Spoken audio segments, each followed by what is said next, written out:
Right, I need you to explain something to me because I've been staring at this rider market for weeks now and it's nothing. Usually, the MotoGP paddock has the same level of emotional stability as a toddler who's been told no more than once, but right now, no drama, no chaos, not even a single person crying on Twitter, which in the world of MotoGP is deeply suspicious. In motorsports, when things go quiet, it usually means something absolutely mental is happening in a room you aren't allowed into. I think the silly season isn't dead, it's already done, and somehow nobody told us.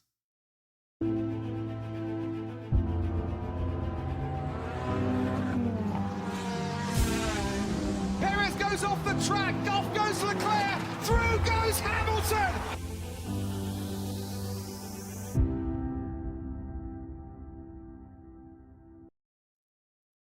On the surface, yes, this looks like the quietest silly season in the history of humans sitting on engines. Normally, by now half of the grid has annoyed the other half, and contracts, they're leaking like the 1970s British sports cars. And someone is posting a very pointed non statement on Instagram. This year, nothing, which is extremely professional or extremely dangerous. The thing is, 2027 isn't just another full season, it's a full scale reset. MotoGP has basically hit Control, Alt, and Delete on itself. We're talking brand new bikes, brand new engines, and a commercial structure that hasn't even fully screwed it together yet. Teams are sitting there thinking, let's not announce anything until we actually know you've signed up for motorcycle racing or space program. While the riders are shouting, that's pretty lovely, but we'd quite like a seat, please. Deals, they're happening, and they're just happening with the lights turned off. And that is slightly unsettling. Alright, let's get into it. Pedro Acosta to Ducati. Because, of course, Ducati looked at their already talented lineup, a lineup that is basically a greatest hit album of fast people, and thought, you know what we need? More. And if this happens, it's not just a signing, it's a statement. Ducati, they aren't just picking up a fast young rider, they're securing the next decade before anyone else has even finished their breakfast. But here's the awkward part. If Acosta is coming in, someone's going out, and Mark, he ain't going anywhere. So that someone is Pecco. Yeah, Pecco, the guy who basically dragged the whole project to back world titles. The guy who actually built something real at Ducati. Now potentially being told, thank you for everything, here's the door. Motorsports is properly brutal, isn't it? So where does Pecco go? Any guesses? Aprilia. Which sounds very strange for about 5 seconds until you remember. Yeah, oh, they're actually fast now. This is in Let's See the Wheels Stay On Aprilia of 2020. They are consistent. They are a genuine threat. They're quietly becoming everyone else's problem. Now you put Bagnaia there alongside Bezecchi, and what you've got is Ducati potentially handing their biggest rival two of the best riders they've ever developed. That would be impressively self destructive, even by the lofty standards of MotoGP. Now let's talk about Honda.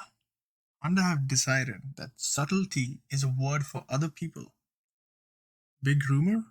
Fabio Quartararo is heading there.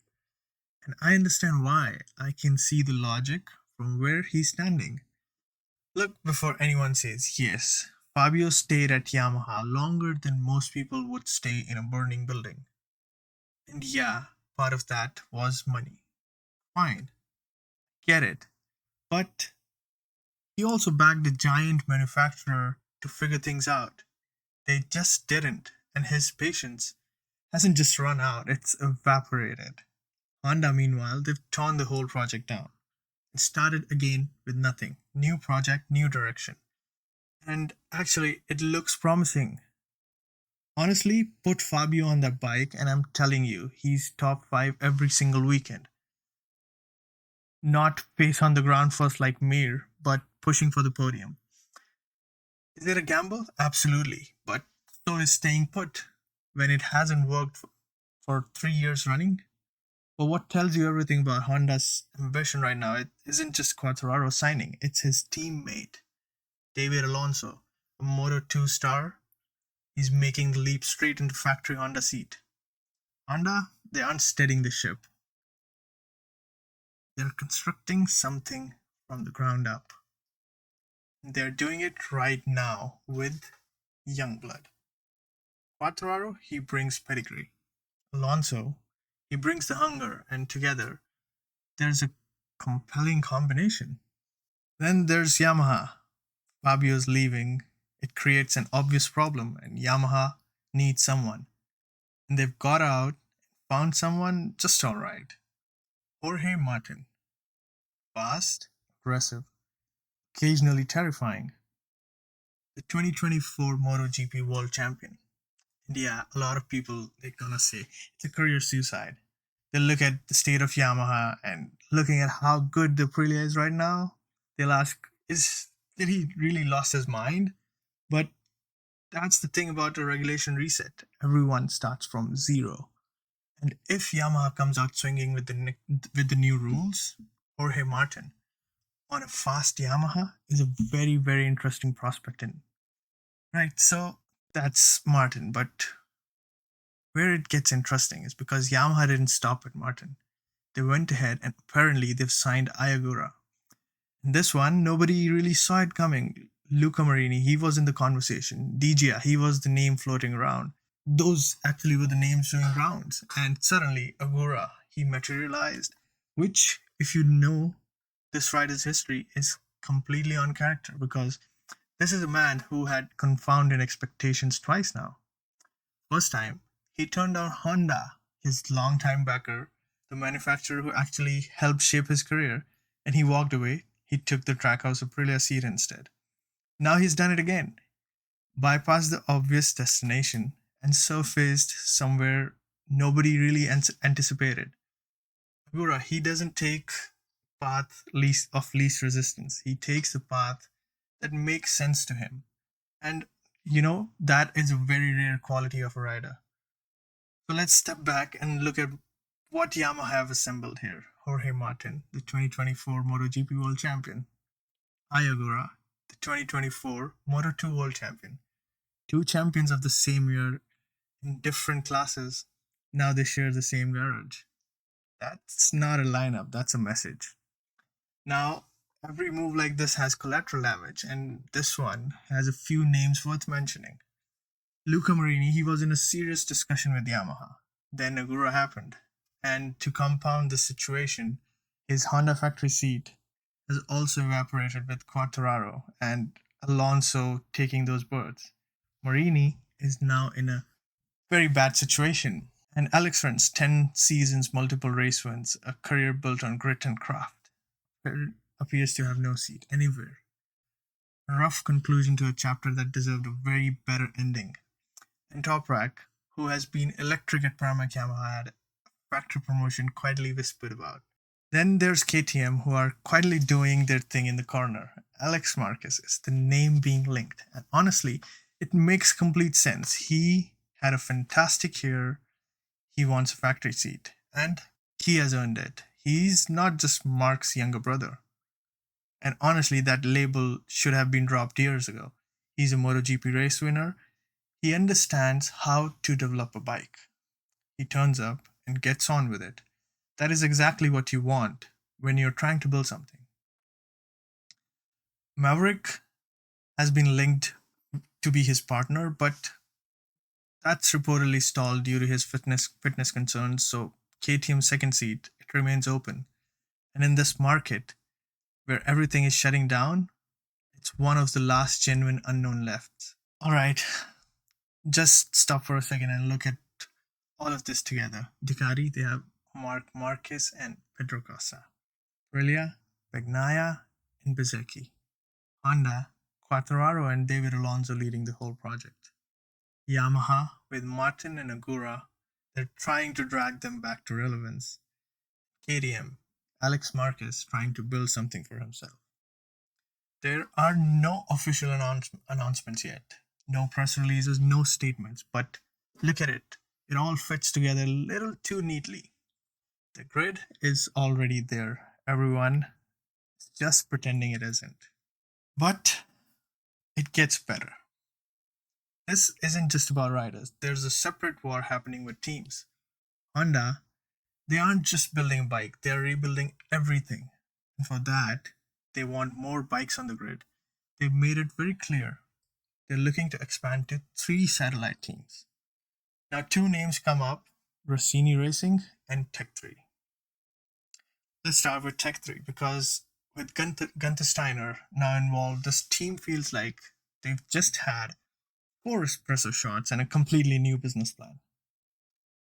They're not just following KTM around anymore, they're actually looking around at their options. Steiner, he already hinted they're exploring things, which in motorsports language basically means, please, everyone, send offers. Honda see that and think that's perfect. More bikes, more data, more control. But here's the twist. Tech 3 isn't actually the main target. Rossini is.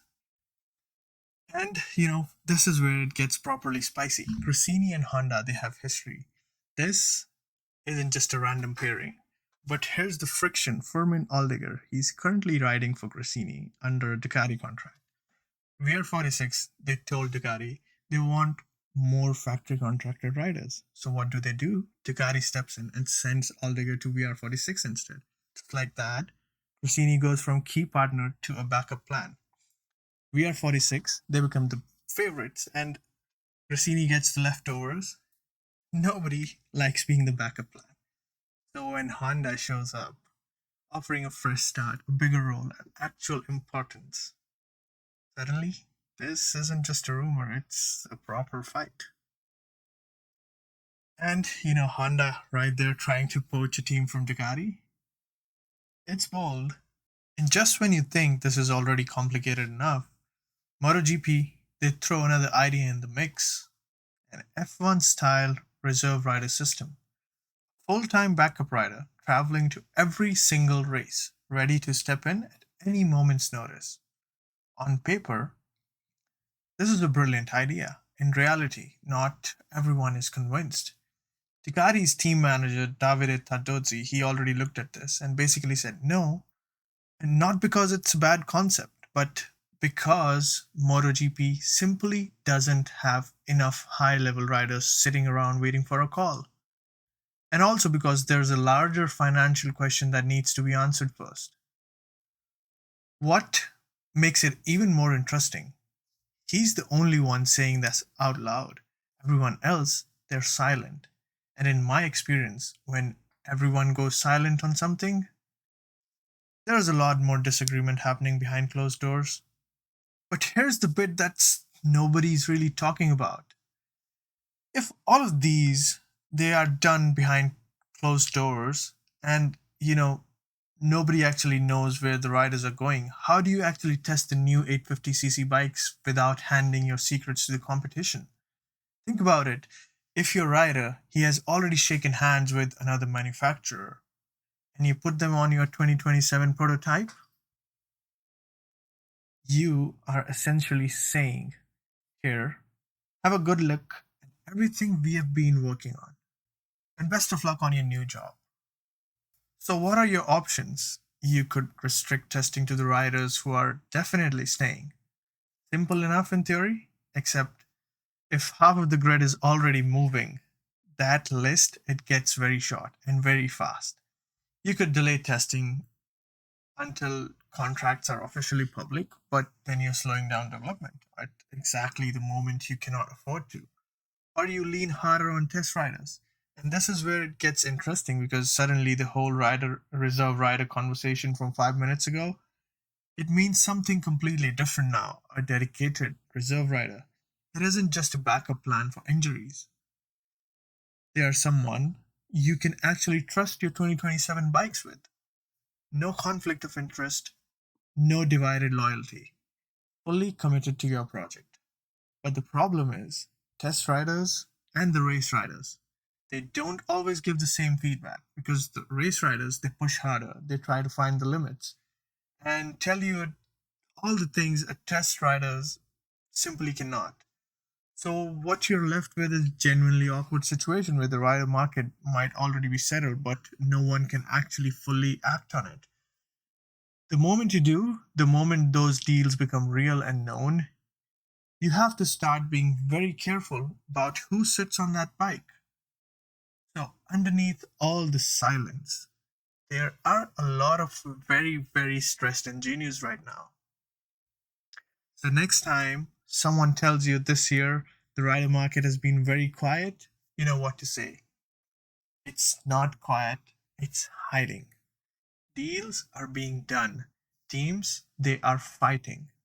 Manufacturers, they're moving. And somewhere in a workshop, an engineer is staring at a brand new 850cc prototype, wondering if the rider they're about to hand it to is actually theirs. When it all comes out, it's going to be very fascinating, and we'll be here. If you enjoyed this, hit like and subscribe. Do drop a comment. What do you think the 2027 grid actually looks like?